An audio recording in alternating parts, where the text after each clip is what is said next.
Время новостей Татарстана на ТНВ, в студии Алексей Калиничев. Здравствуйте, и вот о чем пойдет речь. Белые хлопья вместо золотой листвы. Хочу поздравить всех с первым снегом. Минувшей ночью обещанный снегопад захватил республику. Сколько осадков выпало и как долго продлятся холода, выяснял Рамиль Галиулян. Зима с оттенком тропиков. Как жители Альметьевска вместо тепла получили водопад с потолка. И что теперь с этим делать, выясняла Филюза Хамидуллина. От водорода до искусственного интеллекта. Вообще мир сейчас стоит на распутье. Какой техно- и IT-прорыв предложили совершить Татарстану, услышал Рамиль Шайдуллин. В России самое веселое название населенного пункта может быть из Татарстана. Не так просто там Халам-Балама. Свиные горы, Свиногорье. Как Свиногорье вышло в топы, расскажет Слават Мухаммадуллян. Первый снег и рекорд полувека. Сегодня самой обсуждаемой темой в Татарстане стал снегопад. Накануне он накрыл всю республику, удивив не только жителей, но и опытных метеорологов. Столько снега и так рано, 23 сентября, раньше еще не было. Соцсети заполонили фото и видео пользователей. Рамиль Галиулян узнал, что нас ждет дальше, осень или все же зима.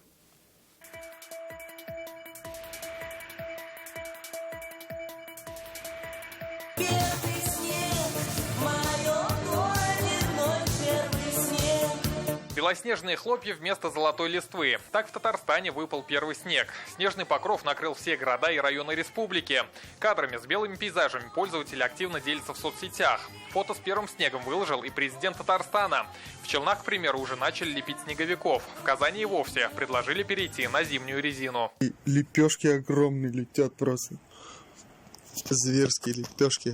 Так что давайте переходить на зимнюю резину. Утепляйтесь и не мерзните, ребят. Хоть белый покров продержался и недолго, но успел вызвать бурю эмоций у татарстанцев.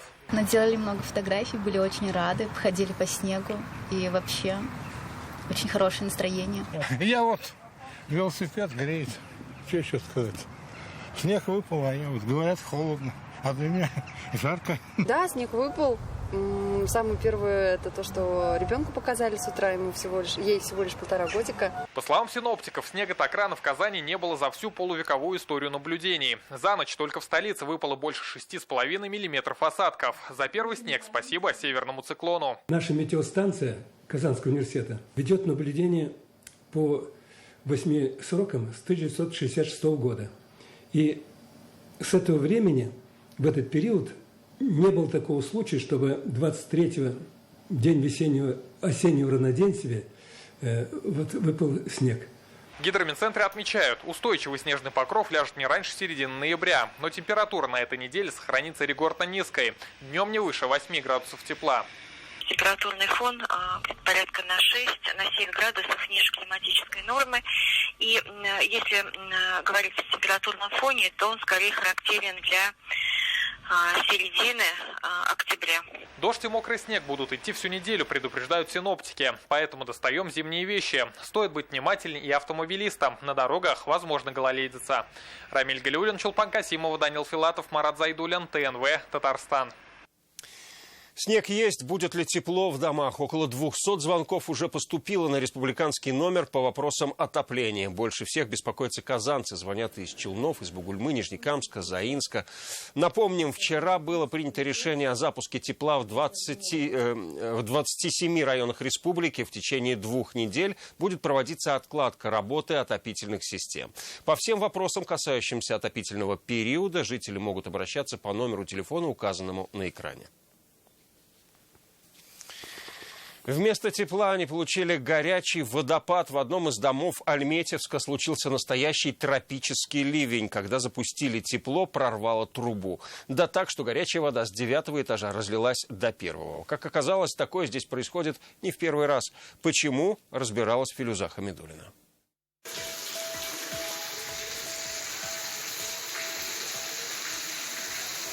В 23-м доме по улице Строителей с началом отопительного сезона жители будто оказались в тропиках. Ланда Шерифуллина живет здесь 45 лет. Говорит, такие ливни видела только по телевизору. Как грохот, вот как водопад сверху до низу. Дочь пришла со школы, даже не могла зайти в подъезд. Представляете, ушла к племяннице, пока вот все это не устранили. Вода была повсюду, говорят жители. Такой же потоп здесь случился и 10 лет назад. Здесь все и у нас затопило в квартире немножко. По проводу через лампочку вода капала. Пострадали в основном квартиры сверху. У многих с потолка капала вода. Ну, люди, которые шли, да, с улицы, они были зонтами. Потому что иначе, ну, как бы вся была бы мокрая.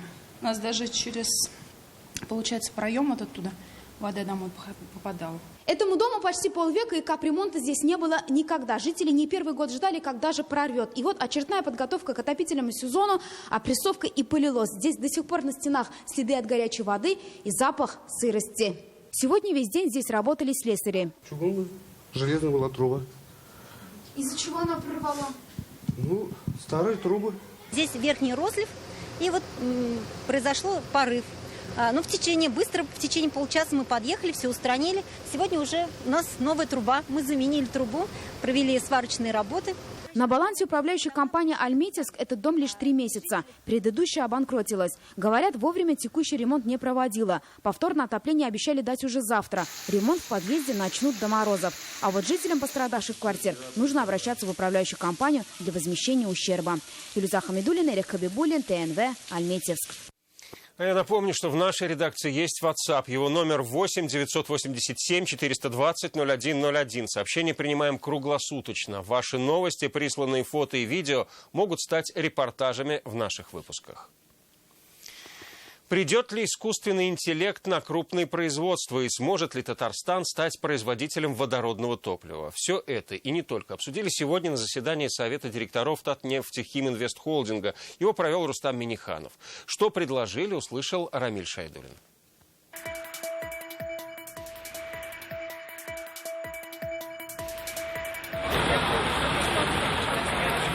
2017 год. Мюнхен. Рустам Минниханов обкатывает авто на водородном топливе. Оно экономичнее и эффективнее, чем бензин, но мало кто занимается его производством. Ресурс двигателя какой?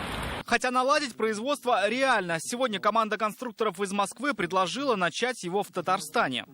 Мы знаем, что Республика Татарстан очень развита по нефтехимической переработке, что водород используется в технологических циклах. Мы предлагаем вам этот водород продавать как конечный продукт. У нас в республике вырабатывается несколько миллиардов кубов водорода в год. А то, что сегодня рассказали наши представители из Москвы, они рассказали использование и хранение этого продукта и каким образом обеспечить энергией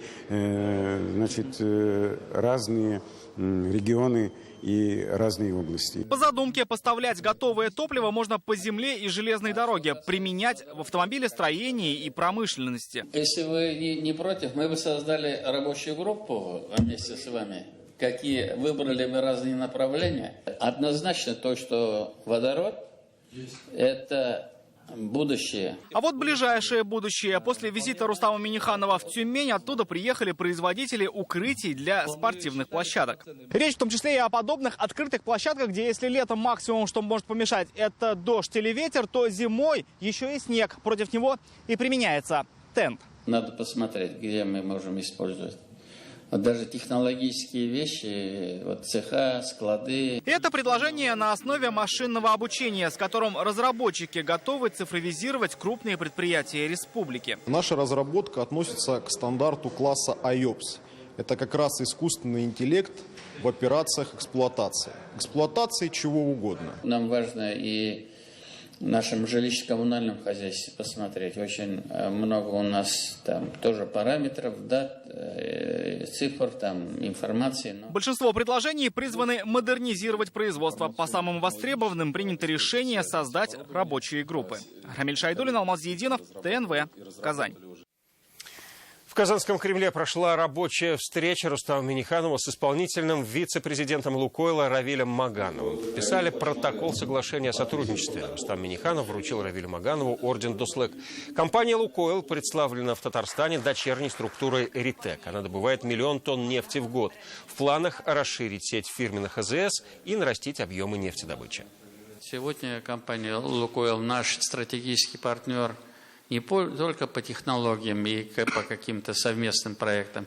Он крупный поставщик сырья для нашего нефтехимического комплекса, крупный покупатель нашей промышленной продукции. Мы бы хотели расширять свое присутствие здесь не только в области заправок, о чем сегодня президент республики дал команду членам своей команды, но и в области нефтедобычи. 25 миллионов на хорошие дела. Сегодня в Казани наградили победителей конкурса социальных и культурных проектов компании «Ритек». Это дочернее предприятие «Лукойла» уже 10 лет поддерживает в республике созидательные инициативы татарстанцев. Кто в этом году получил гран-при и что нужно сделать, чтобы идея получила финансовый импульс, узнал Дмитрий Аринин. Сейчас традиционный и радостный момент.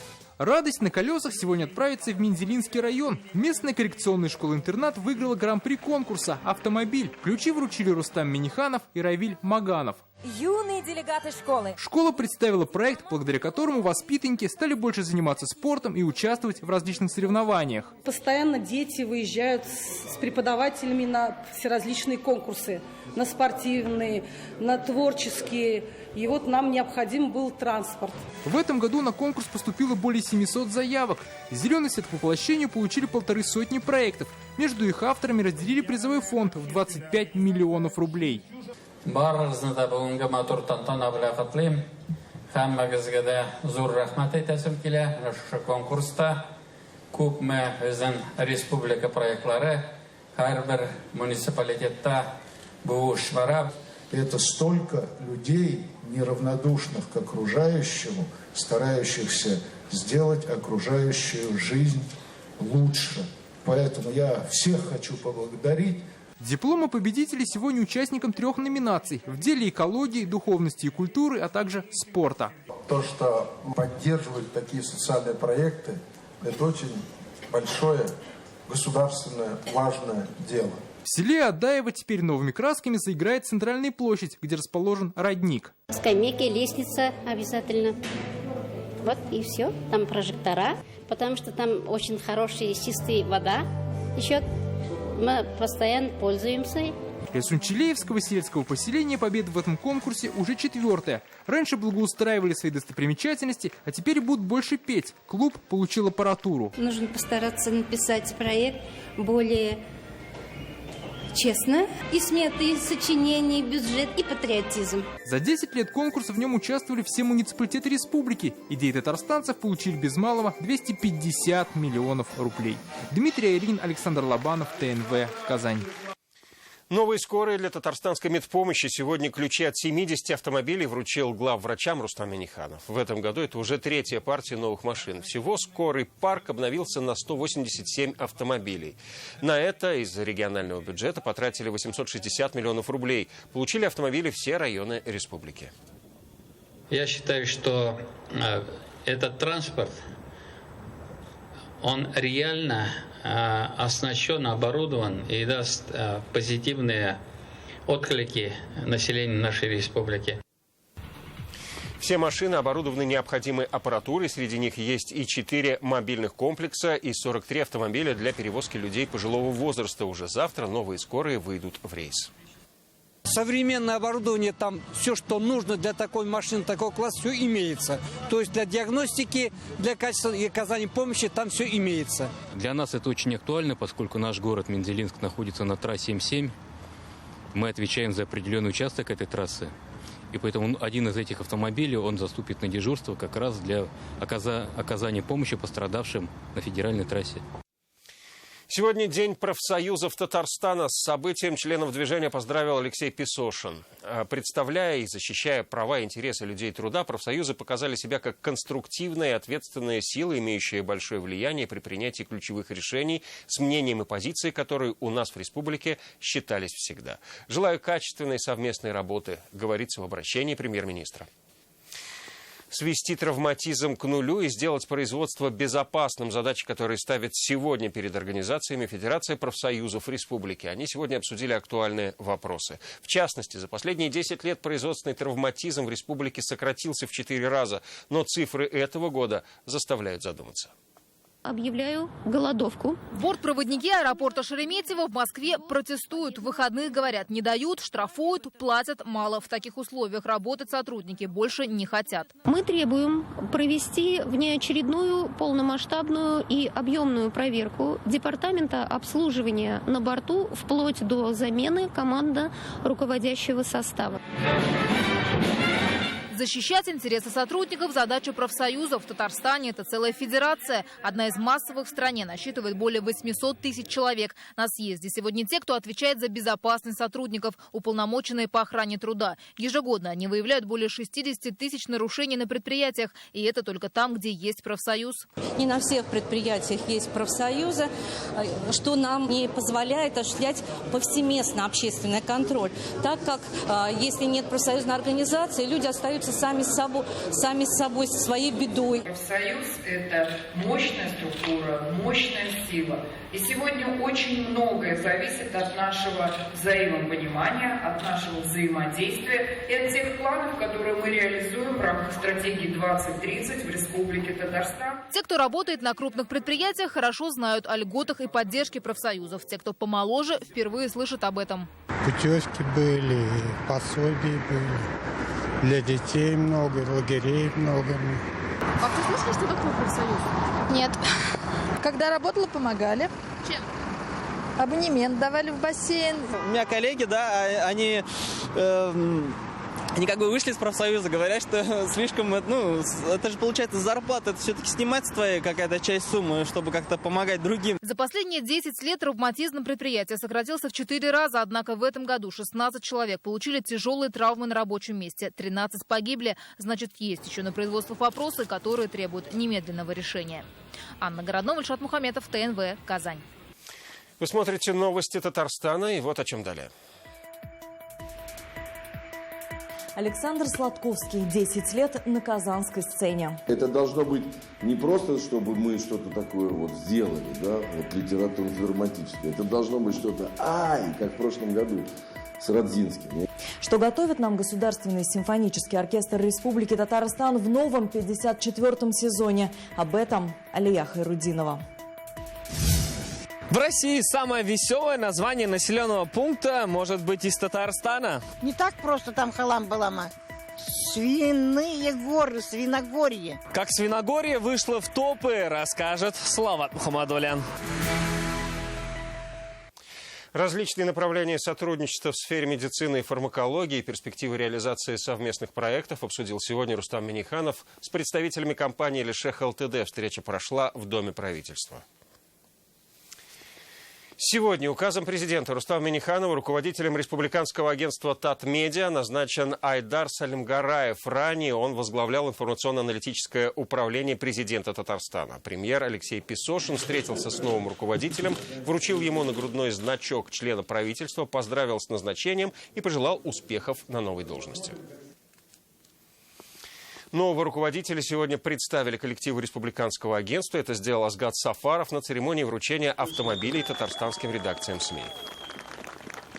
Айдара Саидгараевича, вы его прекрасно все знаете. Бок о бок многие годы с ним работали. И мы пожелаем ему более интенсивной работе во благо развития отрасли. И пожелаем ему успехов на этом поприще. И аплодисменты здесь. Перед нами республика ставит президент в первую очередь ставит большие задачи по интенсивной работе, именно выстраивание коммуникации с населением, рассказ о тех изменениях, о поступательном развитии республики. Я думаю, коллектив Татмедиа, он не требует большой настройки. Я думаю, что с первого дня мы включимся в работу. Итак, автопарки городских и районных СМИ республики сегодня пополнились новыми автомобилями. Ключи вручил председатель Совета директоров Татмедиа Азгат Сафаров. Он поблагодарил журналистов за труд. Новые «Лада Ларгус» получили 35 изданий. По словам председателя Союза журналистов Ильшата Аминова, республиканские редакции ждет техническое переоснащение. Машина – это только первый этап. Скоро все эти радиокомпании республики получат очень серьезное техническое перевооружение.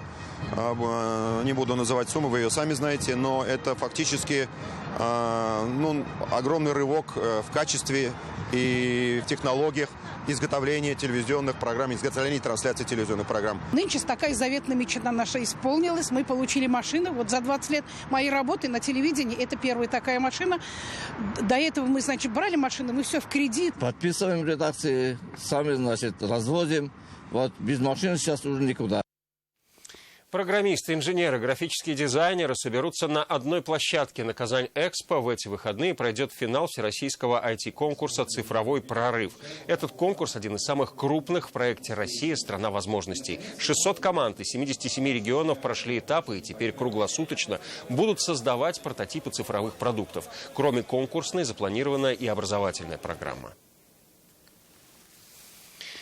Завтра Государственный симфонический оркестр открывает 54-й концертный сезон. Он станет особенным и для маэстро Александра Сладковского. Для него он 10-й юбилейный. Дирижер признается, подводить итоги рано. И все-таки, чего ждать публике в этом сезоне, поинтересовалась Илья Хайрудинова. Под звуки симфонического оркестра у кого-то мурашки по коже, у кого-то слезы, но без эмоций не уходит никто. Сезон ждут с нетерпением. Завтра он открывается. Этот сезон особенно дорог и самому маэстро. Для Александра Сладковского он 10-й. И сегодня с журналистами он на чистоту. И о том, как пришел, и о том, как встретили в оркестре. Я сразу заявил, что это политический инструмент. Помимо того, что это творческий инструмент. Это все-таки показатель того, насколько регион этот или республика развита. Откроет сезон фестиваль памяти Галины Вишневской. И это тоже отдельная история. Я должен Галине Павловне, понимаете? Вот я ей должен. Я ей отказал в постановке, придя в Казань.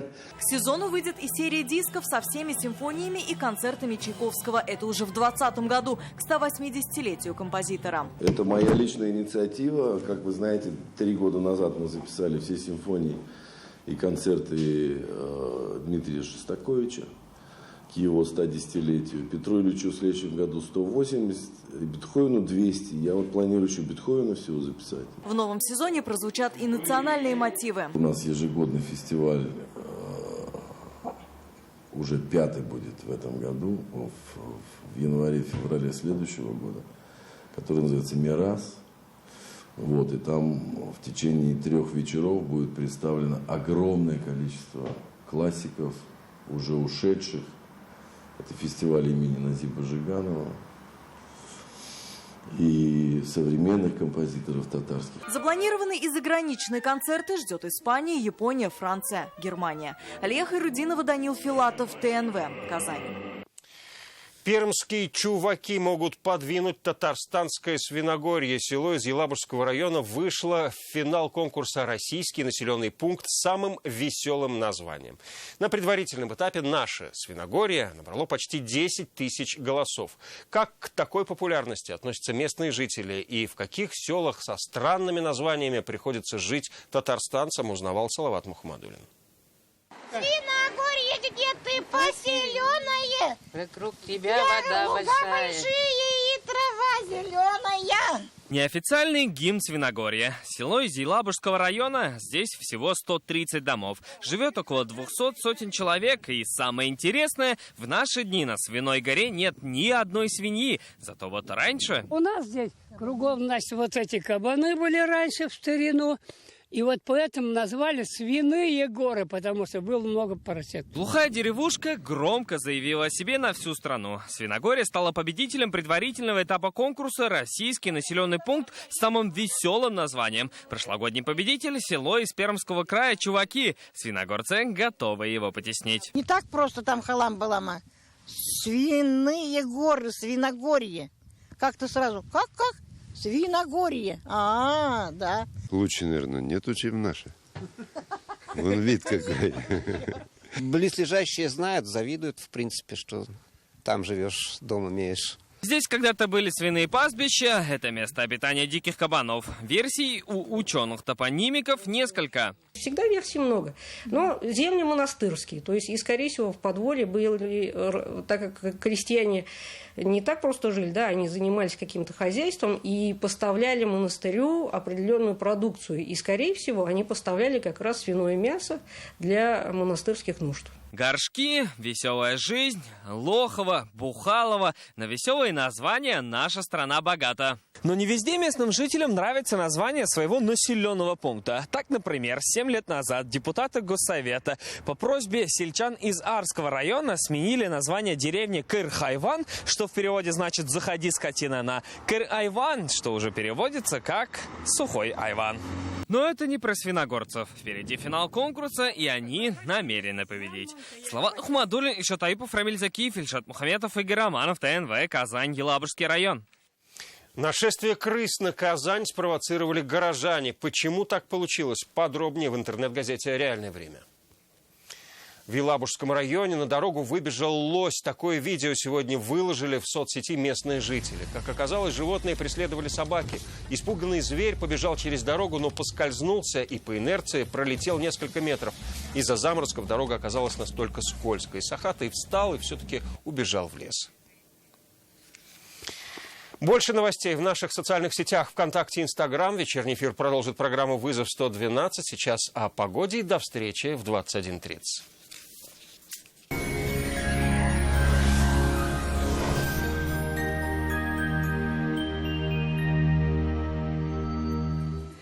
Здравствуйте! Пасмурный и холодный циклон продолжает управлять погодными процессами в нашей республике. Солнце лениво выглядывает из-за туч, наблюдаются осадки. О погоде на 25 сентября после интересной информации. Давно мечтаете о новом шкаф-купе? Хотите качественно, в срок, да еще и со скидкой 20%?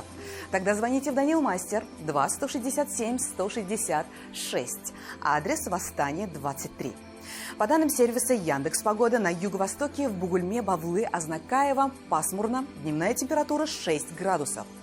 На северо-востоке, Нижнекамске, Набережных Челнах, Елабуге днем небольшие осадки в виде дождя и мокрого снега +7. На севере Татарстана, Менделеевске, Агрызе, Менделинске переменная облачность. Днем пройдут дожди и 6 градусов тепла. Моросящий осенний дождь местами с мокрым снегом и на северо-западе республики. Тут до 6 градусов выше нуля. На юго-западе, в Болгре, в Буинске, Дрожжаном облачная погода с прояснениями. 7 градусов со знаком плюс, без осадков не обойдется.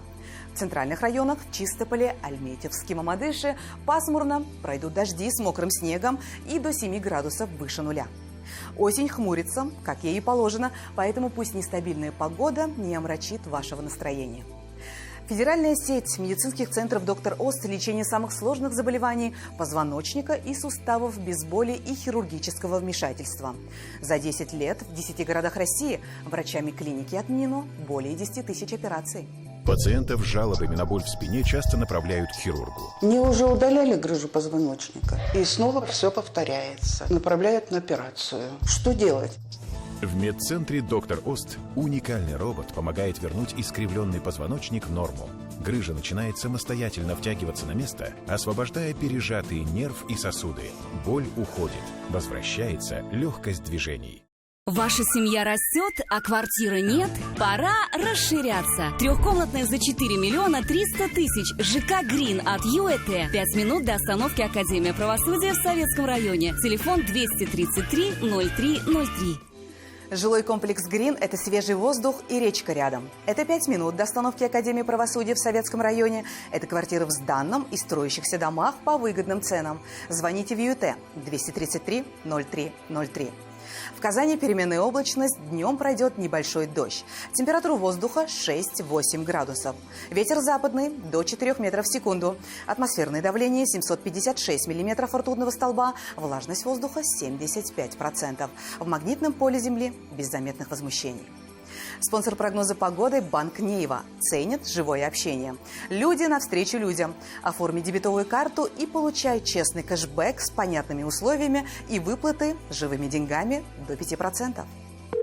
Здравствуйте. Вы позвонили в Банк Нейва. Ваш звонок очень важен для нас. Но важнее то, что мы ценим живое общение со своими клиентами. А по нашим картам честный кэшбэк с понятными условиями и выплатой живыми деньгами. А еще у нас очень хорошие курсы обмена валюты. Заходите, будем рады. Банк Нива. Люди навстречу людям.